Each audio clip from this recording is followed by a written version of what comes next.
এখনও ফ্যাসিস্টের দোসররা গণঅভ্যুত্থানের মাধ্যমে প্রাপ্ত অর্জন নস্যাৎ করতে গভীর ষড়যন্ত্রে লিপ্ত রয়েছে বলে মন্তব্য করেছেন বিএনপির চেয়ারপারসন বেগম খালেদা জিয়া। আর সংস্কার কিংবা স্থানীয় নির্বাচন নিয়ে জনগণের সামনে এক ধরনের ধূম্রজাল সৃষ্টি করা হচ্ছে বলে মন্তব্য করেছেন বিএনপির ভারপ্রাপ্ত চেয়ারম্যান তারেক রহমান। দুপুরে বিএনপির বর্ধিত সভায় অনলাইনে ভার্চুয়ালি যুক্ত হয়ে এসব মন্তব্য করেন তারা। মিনালা দিবার রিপোর্ট। মহান স্বাধীনতার ঘোষক শহীদ রাষ্ট্রপতি দীর্ঘ ৭ বছর পর বর্ধিত সভার আয়োজন করে বাংলাদেশ জাতীয়তাবাদী দল বিএনপি। সকাল থেকে জাতীয় সংসদ ভবনের এলডি হল সংলগ্ন মাঠ মুখর হয়ে ওঠে সারা দেশ থেকে আসা বিএনপি নেতাকর্মীদের পদচারণায়।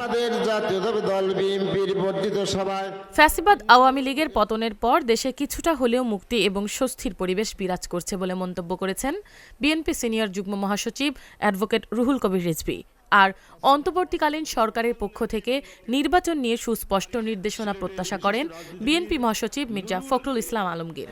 এক অবর্ণনীয় অত্যাচার সহ্য করে আজকে কিছুটা হলেও মুক্তির এবং স্বস্তির পরিবেশ বিরাজ করছে।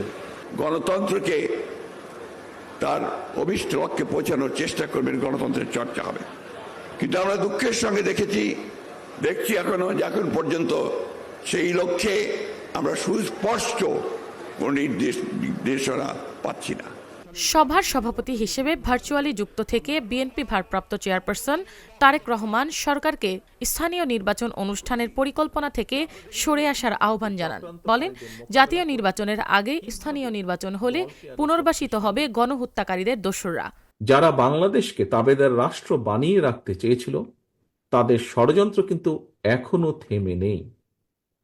সংস্কার কিংবা স্থানীয় নির্বাচন এসব ইস্যু নিয়ে জনগণের সামনে এক ধরনের ধূম্র জাল সৃষ্টি করা হচ্ছে। রাষ্ট্র এবং রাজনীতিতে সংস্কার একটি ধারাবাহিক প্রক্রিয়া।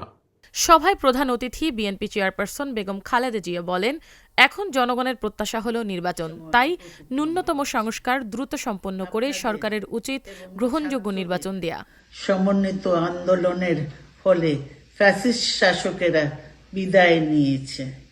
একটা অন্তর্বর্তীকালীন সরকার গঠিত হয়েছে।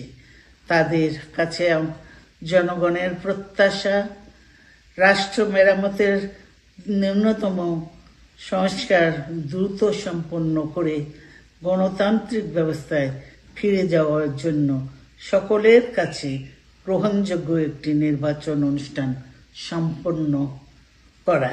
অন্তর্বর্তীকালীন সরকারকে অবিলম্বে আগামী দিনের সুনির্দিষ্ট পরিকল্পনায় রোডম্যাপ ঘোষণা করার কথাও জানান বিএনপি চেয়ারপারসন। আগামী নির্বাচনে সাফল্যের জন্য ঐক্যবদ্ধভাবে কাজ করবেন। মিনালা দিবা, চ্যানেল এস, ঢাকা। জীবন বাংলাদেশ, আমার মরণ বাংলাদেশ।